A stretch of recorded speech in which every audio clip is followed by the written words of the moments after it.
Well, it's a pleasure to talk to you all and to have an opportunity to present my work so early. I really arrived at the Boyce-Thompson Institute like a little bit more than a week ago. So I'm not going to present a lot of stuff that we have been doing in here because we're just setting up the lab. But I'm going to present everything that I have done before coming to the BTI. So you can, here are my contact details if you ever want to reach out. I'm on Twitter, and you can also reach out to my on my email. So the general question that I like to thinking about plant biology is how stress affects plant architecture.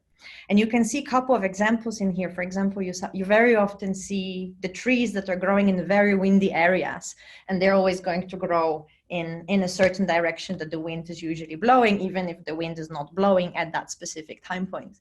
There are also other things that affect how plants are growing. For example, here we see a plant growing towards the light, the phototropism response.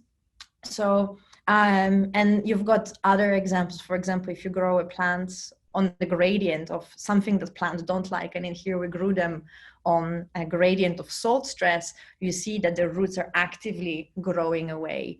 And also the root system architecture, if you grow the plants under well-watered conditions and compare that to a drought stress conditions, the roots are going to grow much deeper, produce much more efficient root system architecture for water foraging. So those kind of phenomenons in nature are always very fascinating to me, because in general, when the plants are stressed, they are growing slower, of course, just like human. When you transplant a human from one city to another, or probably you experience it yourself when you're in the new city, you're at the beginning a little bit slower of finding where is the post office, where's the cinema, where do I do a grocery, and things like that. But it also kind of rewires your brain and you think a little bit differently. So my parents transplanted me quite early on, when I was 13 years old, from Poland to the Netherlands. And that rewired my brain for sure, especially when learning languages. So all of a sudden I had to translate English, French, German, not to Polish, my native language, but to Dutch, that I was struggling to learn anyway. So that was an interesting experience. But I was always curious and always liked to figure out how things are working. So my parents, being health professionals, thought, well, you're going to be a doctor because that's the normal career path for curious people. But in the end, I didn't really turn out to be I turned out to be a doctor, just a very different one than a medical one. So as Delaney already told you, I did my bachelor in general biology, and I did that at the University of Amsterdam for 3 years. And I only got fascinated by plants at the very last 3 months of my bachelor, when I did an internship on interaction between whiteflies and tomato, where I kind of saw the world of molecular biology coming together with ecology and evolution, and how we can actually use it for some applications in the agriculture, for example. So after this internship during my bachelor degree, I was like, okay, plant science, this is what I want to do. And in the Netherlands, so we have a master degree called Experimental Plant Science, which is 2 years program. And it's very heavy, very focused on internships. So I did 2 major internships, one at the University of Amsterdam, where I focused on the interaction between protein kinase, called SNRK 2.4, which stands for sucrose non-fermenting related kinase. Was first discovered in yeast, but also has a function in plants. And my supervisor found that this protein is binding to a phospholipid, which is a part of the membrane bilayer. And that phospholipid is only occurring very rapidly during the first exposure to salt stress. And we wanted to figure out what are the properties of this protein that are making the protein bind to the phospholipid acid. Then in the second internship, I really thought that it was amazing for science to be such an international endeavor. So I wanted to use my second internship to also see a world a little bit. So I went as far as you can go. So I went to Australia, to the CSIRO, where I worked in Canberra, in the lab, where I studied also as far as you can go from Arabidopsis. I studied the germination processes in wheat and barley. in different light conditions, but also different hormones. And here I am dissecting a couple of seeds. I also used this time to explore Canberra. And we had botanical gardens next door, which also gave me a nice way of learning about the flora of this amazing continent. So after the master's degree, I got offered a position in the same lab that I did my first internship on the protein binding to phosphatidic acid at the University of Amsterdam, and I did my PhD in the group of Christa Testering. So here she is, and here she is again. And my main project was a little bit very, very different actually from all of the projects that were currently run in the group. So Christa was focused at that time very much into biochemistry, interaction between proteins and the lipids. But my project was focusing on salt-induced changes in root architecture in Arabidopsis diversity panel. And so that was the first project that was really very much focused on genomics using genome-wide association. And I'm going to tell you a little bit more about genome-wide association later on in the presentation. So I was the only person in the entire lab doing this kind of research. But luckily for me, the project was also part of the very wide nationwide consortium, where many different groups were studying exactly the same population of plants, but for different stresses. So we were doing it for salt. Somebody else was doing it for interaction with insects. Somebody else was doing fungi infections. Somebody else was doing drought, flowering, heat, things like that. So being part of like this huge project really helped me to interact with different PhD students that were struggling with very similar questions, like what is this genome-wide association? How do we set it up? What questions can we answer with it? And what questions can we not answer with it?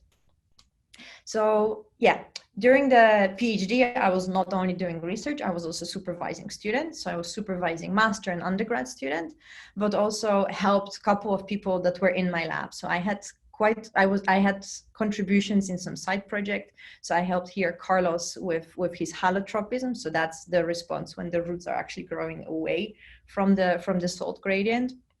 I also helped Fionn, who is in here, with his project, finishing the work that I started during my master's degree on interaction between phosphatidic acid and protein kinases.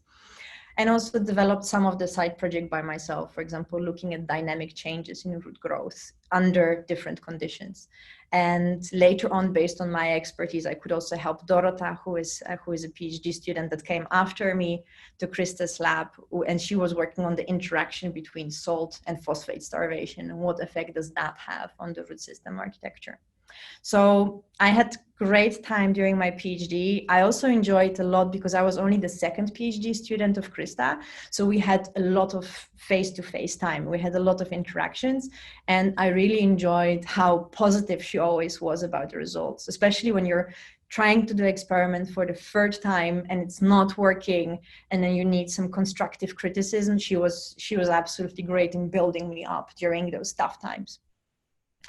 Then after my PhD, I was again transplanted to another country and to another culture. So I went to King Abdullah University of Science and Technology, which is in Saudi Arabia. So we're at the coast of the Red Sea, where there's very, very different culture, very different language, but still possibilities of doing excellent science. So Christa, from my PhD, she allowed me to take part of the projects that I developed in her lab during my PhD. So I continued working on salt-induced changes in root system architecture. But Mark, after talking to my supervisor, so Mark Tester, we also decided to have a look at the root-to-shoot ratio. And I'm going to talk a little bit more about that later. I was also supervising students. So this time, not only master student, visiting students. So here we've got Coyote. He's a visiting student from Nigeria that I supervised last winter, but also a couple of PhD students that I helped them to develop different pipelines for data analysis or help with structuring the manuscripts and the projects as well. I also had an opportunity to be part of the high-throughput phenotyping platform where they were setting it up for cows during my stay there. And I also continued with my high dedication phenotyping, which is not necessarily high throughput, but it's still quite interesting and provides quite a lot of interesting results. And I also was involved in some of the research activities there, which was always fun to interact with people from very, very different cultures. And then now so we arrived to US 3 weeks ago. I'm at the BTI a little bit more than a week, but how I got hired into a BTI is quite an interesting story.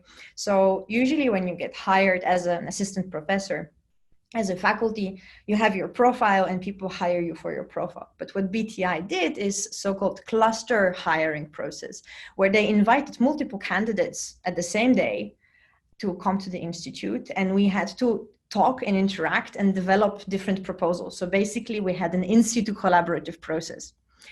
So during that process, you write different ideas that you might have, and you write them out, the ideas that are much bigger than the ideas that you would have just by yourself, that you would have the skills to develop this kind of projects. So together with Andrew, we came up with the project that was aiming to identify new mechanisms of plant resilience to different environmental stresses. So I'm pretty good in phenotyping, analyzing big data, but I'm not really good in like bioinformatic, like nucleic acid type of data analysis. And Andrew is excelling at that, and he's also very good in evolutionary process and studying them. So what we came up with is, okay, so how about we're going to study the resilience or stress responses in species that are tolerant and not tolerant, so cultivated tomato and the wild tomato, for example, and we're going to study their development in here throughout the time, and we're going to collect different tissues for RNA-seq or metabolome or epigenome analysis. And then later on, that will allow us to kind of build this grid of different levels of organization. So we can build associations between different phenotypes, so tolerance or not tolerance, or many other things with the genome. So this is genome-wide association, but we can also do the same between transcriptome-wide association and metabolome-wide association, and connect that also to all of the different data sets that we can collect out of the environment. And then we're planning in the future, so that's probably like 10-year plan. We're also hoping to expand it to different types of species. So here we've got some brassicaceae, here we've got some rice species, and then we can figure out like our different mechanisms, how did different stress tolerances or resiliences developed differently in different species. So the first population that we're using is this population of Pimpinellifolium that is coming from South America. And in here you can see all of the different locations where we've got the tomato seeds from. Yeah, and it's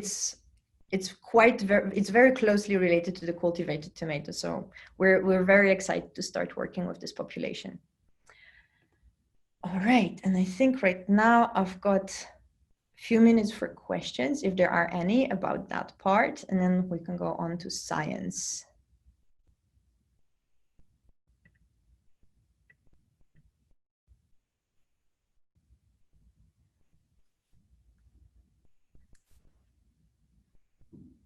You're welcome to put your questions in the chat, or you're welcome to unmute yourself to any of our participants.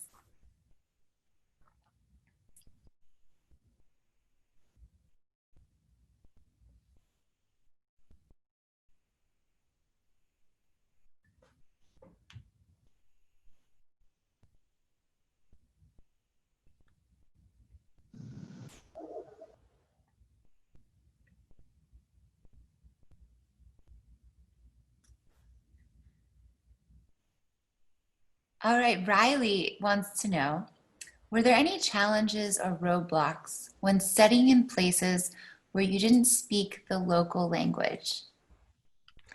Okay, so the question is whether I had any difficulties with settling in the place that I didn't know the local language. So I think one of the beauties of science and being a scientist is that the general language that we normally use is English. So in the lab, usually you don't. I didn't experience that many difficulties, especially, but it might also be specific to Saudi, because everyone over there on the campus was kind of coming outside of the country as well. And so in that sense, not much. I did hear from other colleagues that moved to different labs within Europe, for example, France or Italy, that sometimes when you've got like social interactions, people like switch after some time to their native language just because it's easier. But you also pick up like very small words quite quickly once you're imbibed in that culture as well.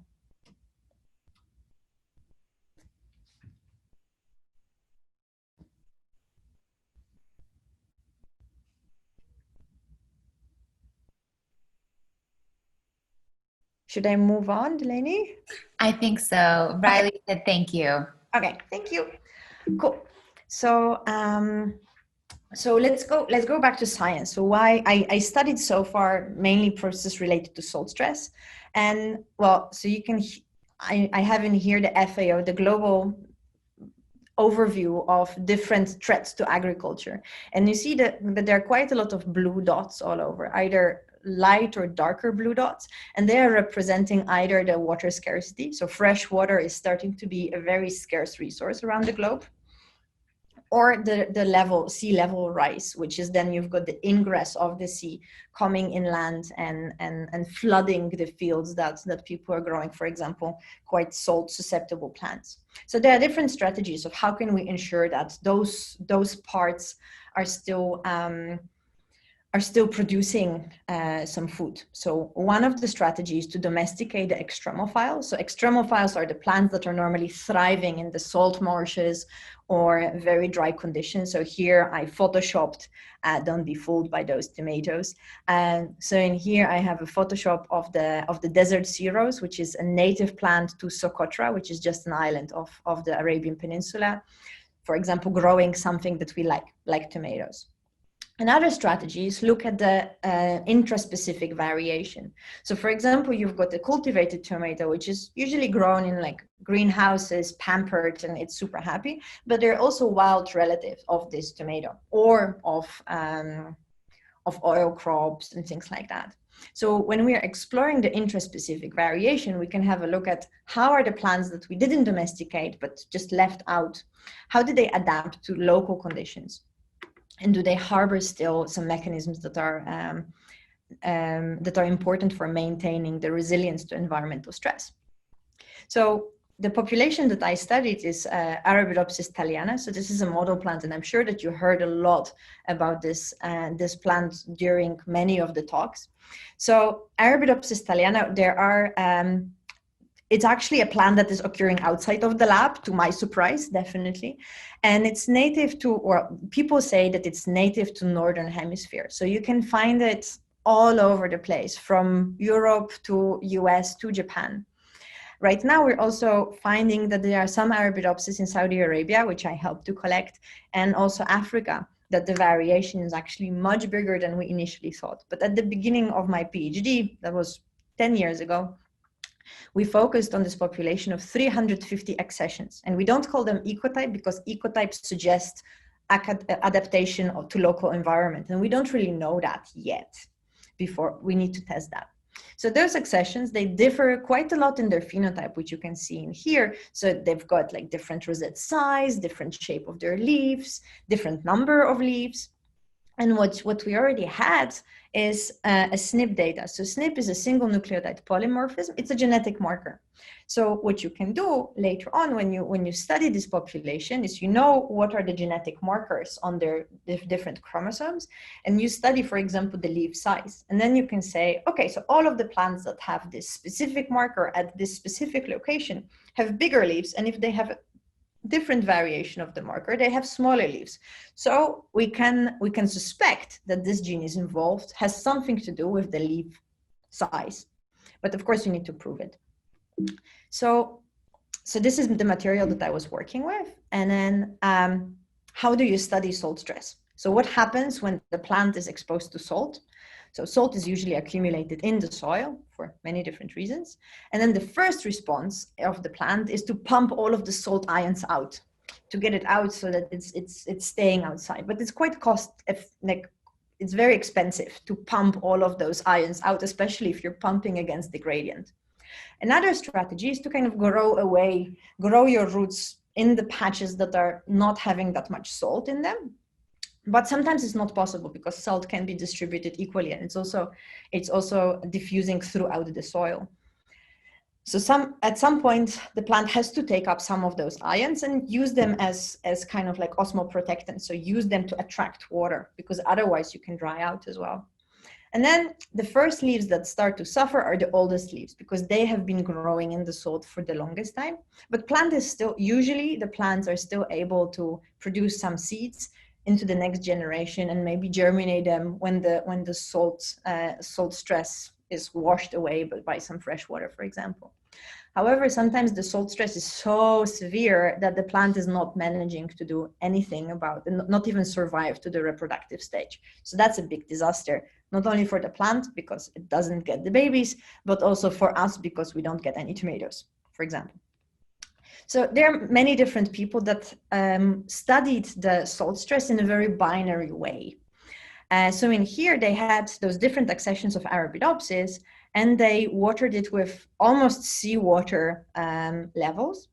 And then they looked at how the plants survived. So did they stay green throughout the time?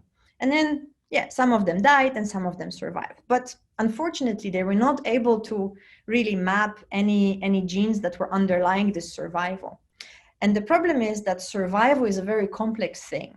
It's relying on all of those different mechanisms. If you're not able to pump the ions or like sense and grow away from the salt, or accumulate the ions maybe in non-photosynthetic tissues like the stem, then you're going to have a low survival, but for many, many different reasons. So survival is basically encompassing all of those different mechanisms that I talked about earlier. So one of the ways is to focus. You hear it very often when you're a PhD student. So focus, and my PhD focused on the root system architecture. And then you basically focus on the process that you hypothesize contributes to overall salt tolerance. And once you're at the gene level, then you can go and test whether the mutants of those specific genes perform better or worse when you actually stress them with salt stress.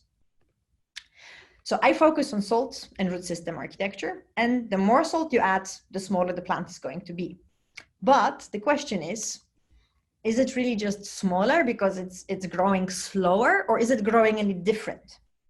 So in order to do that, we need to look at the dynamics of root development under different salt stress conditions. So how we did that? So we germinate the seeds under control conditions for 4 days. So there is still a little bit of the root sticking out already out of the seed. And once we've got that, we transplant them to 3 different conditions. So we've got control conditions, no salt, a little bit of salt, and even more salt. And then we scan those plates every second day, and we see how the root system architecture is evolving in the different conditions. So you see that, yes, the more salt you add, the smaller they are, but are they really any different? So for that, we need to set up, first we need to quantify it. And in here I say, this is a semi-manual quantification. So a lot of people are going to say, oh, it's semi-automatic. Well, take it from me, I spent loads of hours quantifying all of those roots. It's semi-manual because it's half work, is still a lot of work. So this is a high dedication phenotyping. So how do we set up those models? So we start with the root that is just a main root. There is a little bit of it at the moment that we transplant our seedlings, right? So this root is going to grow with a certain speed that we can fit with a specific function. Okay, cool. Then you've got lateral roots that are going to pop out. So the number increase in those lateral root number, you can also model with another function. So we say, okay, let's have a look at how quick are we going to see more and more lateral roots coming up throughout the time and fit a function into there. And then those lateral roots, they're also starting to come out, the roots are going to grow out of the primordia. So we can also fit another function into there. And then this basically allows us to summarize the entire root system architecture in just 3 numbers, which is great. So that's exactly what we did for our reference genotype, which is col0, Colombia. So as you see in here, so here we've got the main root growth, number of lateral roots increase, and the growth of average lateral roots.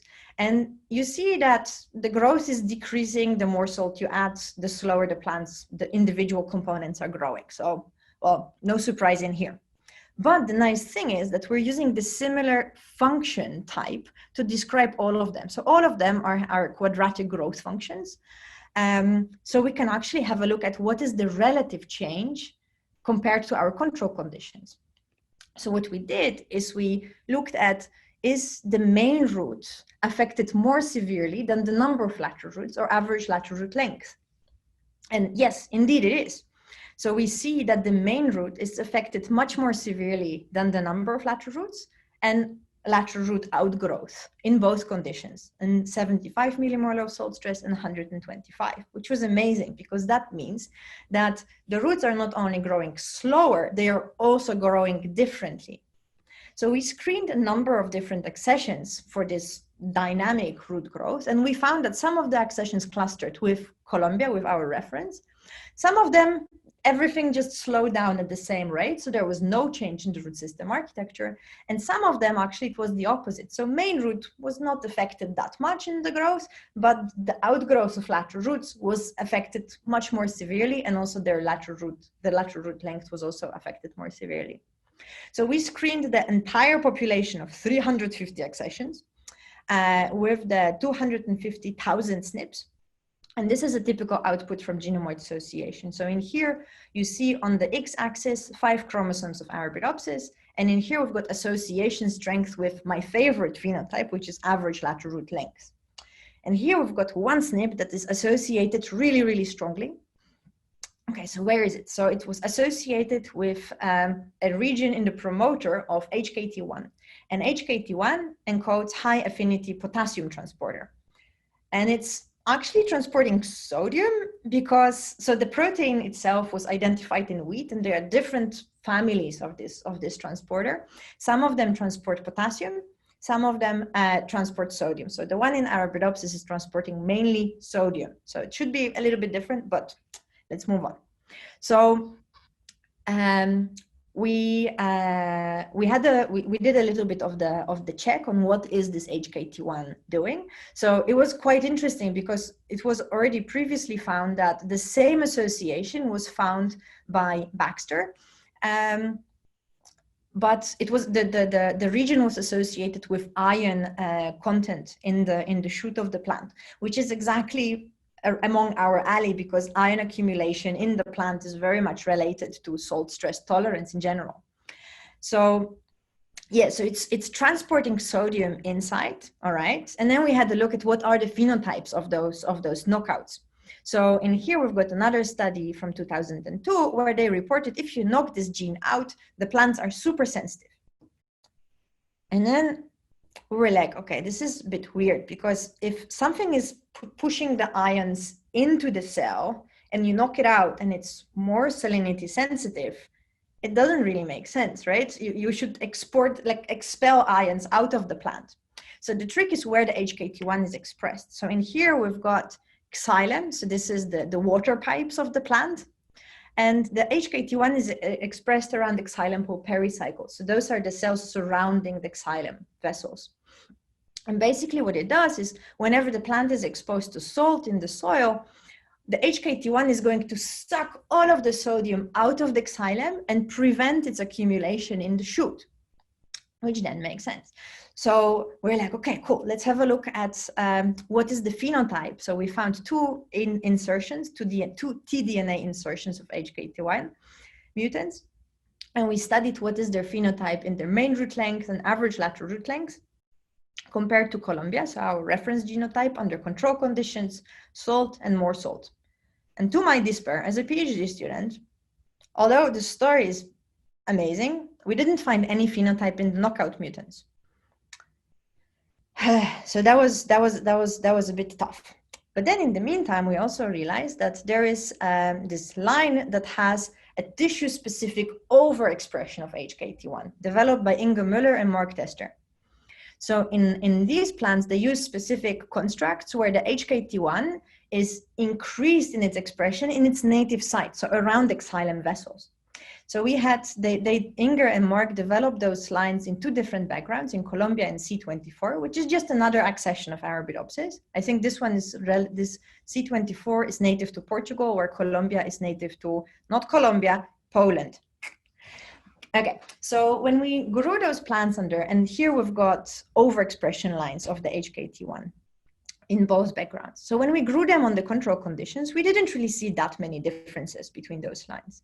But as soon as we added salt stress, you see that overexpression line is suffering quite a lot, while the background line is doing pretty okay. So we've got much less lateral root being developed, and all of those lateral roots are much shorter. And the similar phenomenon is observed in the C24 background. And the more salt we add, the more severe that phenotype is. So we're like, oh, this is amazing. So we developed this theory where you've got HKT1, it's expressed around the xylem pole around the xylem pole vessels in the xylem pole pericycle. So it's great for like getting all of the sodium ions out of the xylem. But xylem pole pericycle is also exactly the tissue layer that is giving rise to lateral root primordia, and those lateral root primordia are then later on developing into tiny new lateral roots that are then pushing out of the main root. So that's a problem. So we thought, okay, let's have a look at how is it working in different species. So we worked with wheat and wheat lines which were having an introgression of high HKT1 allele. So allele that had very high expression of the HKT1 from the wild relative of the wheat. So those lines were developed by Rana Mans and Richard James, and Australian scientists that were kind enough to share those seeds with us. So wheat is, you can see a picture on the background in here. It's a little bit different from Arabidopsis because you don't have one main root, you've got multiple seminal roots. So we measured the length of those seminal roots. We also measured the length of those lateral roots that are coming out of each seminal root, the total length and the average lateral root length. And in here, we've got two lines that are control and one line that is having this high HKT1 allele. And we measured that on the control and salt stress. So for the main root, we didn't really see that much of a difference. But then for the average lateral root length, we see that in both conditions, but predominantly under salt stress, you've got the line that is having high HKT1 expression is having much longer lateral roots, which is exactly the right phenotype in exactly the wrong direction. So again, we had to like think and go back to the drawing board until we realized that in wheat, while HKT1 is still expressed around the xylem pole pericycle, the lateral roots, primordia, are actually being formed from the phloem pericycle. So this is a slightly different tissue. And then whenever you've got salt accumulation in the xylem pericycle, the primordia, or the cells that are going to become lateral roots, are basically unharmed. So at this point, it's still a theory, and we hope to prove it one day, or to explore it in a bit more detail one day. So after this, we started talking to Mark Tester, and he always was a very big hero of mine, working on salt stress and doing quite groundbreaking research in there. And he challenged me. He's like, well, you're very proud being a root biologist. And I was like, yes, I'm looking at the hidden half of the plant, you know, this is exciting. And he was like, yeah, but it's still a half. You're not looking at the whole picture. What happens with the root to shoot ratio under salt stress? So we know that root to shoot ratio, it's changing under drought. So whenever plants are having very little water, they're going to limit the growth of the shoot as much as possible and explore the soil and use all of the carbon atoms that they have to produce as much tissue to explore the soil, to scavenge for water. So we know that drought and different nutrients affect this root to shoot ratio, but how does the salt do it? So I still had the picture data from my PhD, but I didn't have a way to quantify the root to shoot ratio. So then I went in-house already to talk to this applied mathematician called Rashid Ait Haddou, who developed a tool for me that would allow me to quantify the root to shoot ratio from my plate. So this is a picture of the plate with 4 Arabidopsis seedlings. And basically what the tool is doing is transforming all of these complex pixels into just blue, green, and white pixels for background, shoot, and the root. And then I can do it throughout time. And again, calculate what is the growth rate of the root and what is the growth rate of the shoot, which is pretty amazing. So we did exactly that. So here we've got the root growth in control conditions, salt, more salt. Here we've got the growth of the shoot, control, salt, more salt. So again, not surprisingly, the more salt you add, the slower the plant is going to grow. But what about the ratio of them? So we have it in here. And interestingly enough, so under control conditions, you see that most of our plants are growing around, having a ratio of around 1. So the root and shoot growth are fairly coordinated. But as soon as you add salt, it kind of starts spreading in both directions. So suggesting that it's more about uncoordinated growth between the root and shoot, rather than a directional growth like in drought, where you've got the plants that are getting more rootier. So we did the genome-wide association on that. In here we see another Manhattan plot. So we've got, again, 5 chromosomes of Arabidopsis and association. And in here, I see a beautiful association with a regional chromosome 3. And that's, those couple of SNPs are lying in here. So this is an exon of the gene called DUF247. And it's neighboring all of the other DUF247. So what is DUF247 standing for? It's standing for domain of unknown function. Thank you very much for naming it. Great. So we're like, okay, it's very exciting to make things unknown that are unknown, an unknown function, a known function, but it's quite a lot of work.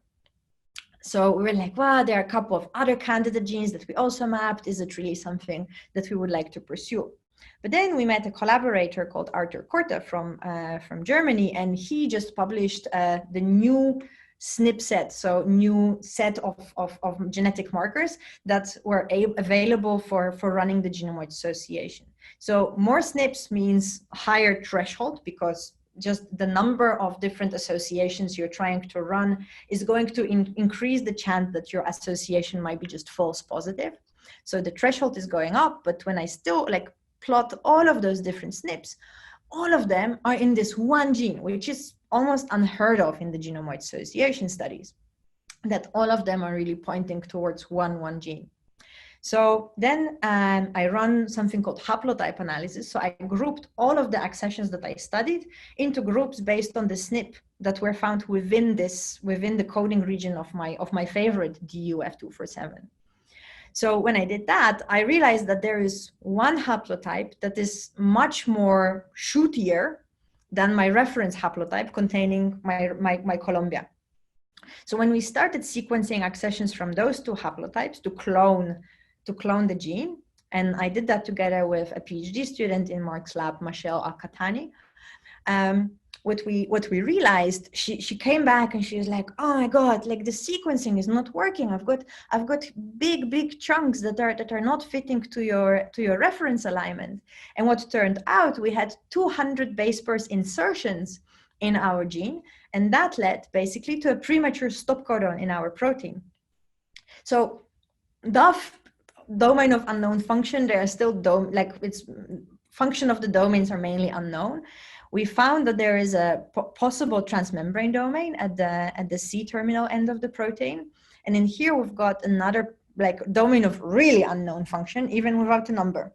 So what we're right now doing is we're cloning those different versions and trying to figure out what is the phenotype of, are the plants getting shootier or rootier if we overexpress or knock down those different genes. So basically the lessons from this part is that the salt stress is not really inducing any conserved directionality in the root to shoot ratio. That there is an allelic variation in the DUF247, but we still don't really know what the DUF247 is doing. And I hope to continue that work when I'm here at the BTI. So another project that I was involved in, I was helping Mariam Aulia, who was a PhD student in Mark's lab, and she she was setting up this screen where she looked at very dynamic changes in response to salt stress immediately after exposition to salt stress. So she developed this protocol where you grow the plants in soil, and you dry them out to approximately 60% of water holding capacity. So there is still like 40% of the soil that can still absorb some water, but she was like, no, you're not going to have any of that. Then she soaks it in the high concentration of salt stress, and that results in the relatively normal levels of salt. And then immediately after 1 hour of soaking, she puts it through the high-throughput phenotyping facility, where you can measure the chlorophyll fluorescence imaging, which gives you an idea of the photosynthetic efficiency, but also RGB imaging. So this is just color imaging, red, green, and blue. So, and she was planning to do genome-wide association, very similar to what I've done previously on my roots. So Mark said, oh, it seems that it would be good for you to be a mentor to Mariam, to lead her through the process as you've been through it before. So it was a bit of a different game though. So here's an example of the high throughput phenotyping that Mariam was dealing with. So we had traits, quantifications of the rosette from the RGB camera. So of course we had rosette area, but also we had other components that were more architectural. So maybe rosette isotropy or slenderness of leaves and things like that. And all of those traits are changing and might be interesting, but so how do we deal with that?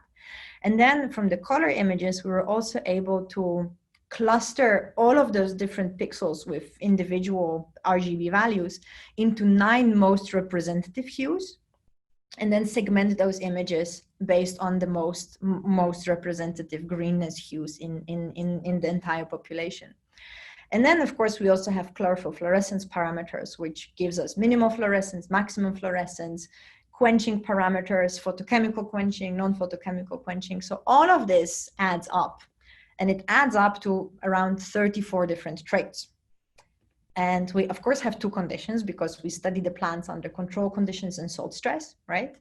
And then we want to have a look at the dynamic change in response to salt stress. So we've got 7 different time points. And if you only take 1 picture per day, then that basically adds to 476 data points per genotype. So you basically have like a data tsunami coming your way, and you need to figure out whether you're going to sink in it or swim.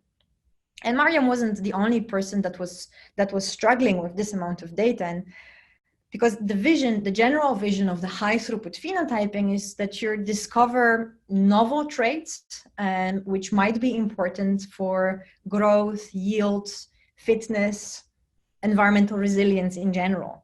And the success is not always what you see. So it's not always obvious which of those traits are contributing to your overall plant well-being. So we had big data containing huge number of phenotypes, and many of those phenotypes were very, very related. So we could probably get rid of some of them, like for example, area and the perimeter of the area were always highly correlated. And there are a couple of ways to deal with this data. So you can reduce the number of dimensions through multidimensional scaling. You can do principal component analysis. But before you even get there, you still need to clean up the data. And it's whenever you hear people talking about like, oh, high throughput phenotyping, you've got the machine doing everything for you, but there is still a lot of time spent on cleaning up the data. Oh, machine wasn't calibrated. So all of like these points, we cannot trust them. So we need to remove them, things like that. So all of the students that were doing high throughput phenotyping in the lab were coming to each other or to me, seeking advice, and how are you doing this principal component analysis, and how did you set up this and that. So finally what we decided was to kind of combine our forces and develop this app for multivariate analysis. And everything, so all of those students were quite proficient using R for their data analysis, but a lot of others were not. So then you have to like spend quite a lot of time with your colleague and help them to master R and different types of data analysis.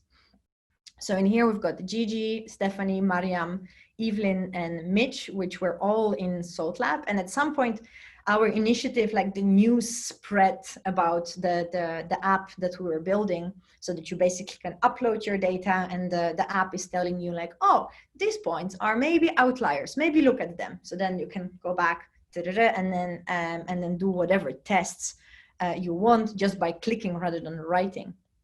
And then we had Gurav, which was a PhD student in the statistics department, joining our team later on because he thought, oh, you know, I've got this quantile regression thing that is very tricky to implement, but once you've got it in the app, it's going to be probably quite useful for you biologists. So we're like, yeah, sure, welcome, welcome. So we basically met every week for an hour, and we discussed like what is going to be the app, what are individual tabs going to look like, what are the tests, how are we going to build the code, and also co-curate individual tabs, because there's always a typo somewhere that is preventing your code from running properly. So in the end, what we did is we have this app, which is MV app. So we've got also a Twitter account. You can find the website over there. And basically what the app is doing is you can upload whatever phenotyping data you've got, and you can use it for pre-processing of your data. So outlier removal, you can fit the curve. So if you've got the data throughout time, you can actually like fit different curves, not only linear, quadratic, exponential, whatever you want. You can also do trait evaluation. So check, is your trait having a high heritability, for example? We can also do hypothesis generating tests like principal component analysis, hierarchical clustering, multidimensional scaling and stuff like that. But we can also do hypothesis testing. So if you've got a mutant that you want to compare with your wild type plant, you can do one or two sample t-tests, ANOVA, Mann-Whitney. I always call it my Mann-Whitney-Houston test. Anyway, and all of those different tests, we also had a YouTube channel that we put all of the videos where individual person that developed that tab is walking you through how to use it. So I really enjoyed this collaboration because although I was leading it and I was kind of like a glue, it really felt like an amazing creative process where everyone had an input. And I think the main lesson from that is that sometimes for the most rewarding collaboration, you don't need to go like up to professors and international collaborations, although those are very, very, very rewarding and very exciting as well. But sometimes just the people that you're sharing your struggle with, it's amazing experience as well.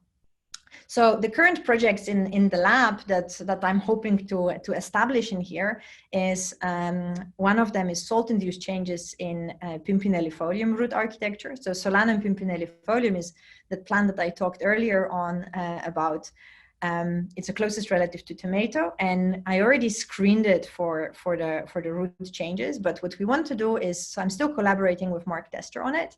What I would like to do is with Arjun, we're developing a Pareto front, which is a new way of mathematically quantifying on how efficient a root system architecture is. With Andrew, we're hoping to look at the transcriptomic changes in those different types of root system architecture. With Jonathan Lynch and Ikram Belilu, we're looking at more anatomical differences between those different root system architecture. And with Siobhan Brady, she's doing a screen on a slightly different population of tomato. So we're hoping to exchange the information about what are the associations we find the most interesting. And then next, I'm still continuing the work on what does DAF do? And there are quite a lot of those DAFs that are in the neighboring regions in Arabidopsis genome and also different species. So I'm collaborating with Andrew on that to get a little bit more hold on evolutionary context of the DAF, but also with two structural biologists from KAUST, Łukasz and Mariusz Jaremko, which help me to identify the domains. And if we express individual domains of the DAF, do we get rootier or shootier plant? And the work that I didn't talk about because I didn't have time, I'm already like running late, sorry, is unraveling the mechanisms that are underlying lateral root development under salt. So basically with HKT1 lines, those expression lines, we ran a transcriptional analysis. We identified some interesting candidate genes, and I'm continuing working with those genes with Vanessa Melino, which is now in KAUST, Steve Tyerman and Caitlin Bird, which are both in Australia. And in the end, I would like to show like all of the people that contribute to the work that I showed only in this presentation. So I had to exclude quite a lot. So my supervisors, Krista and Mark, and collaborators at all very, very different levels. And I would like to thank you for your attention.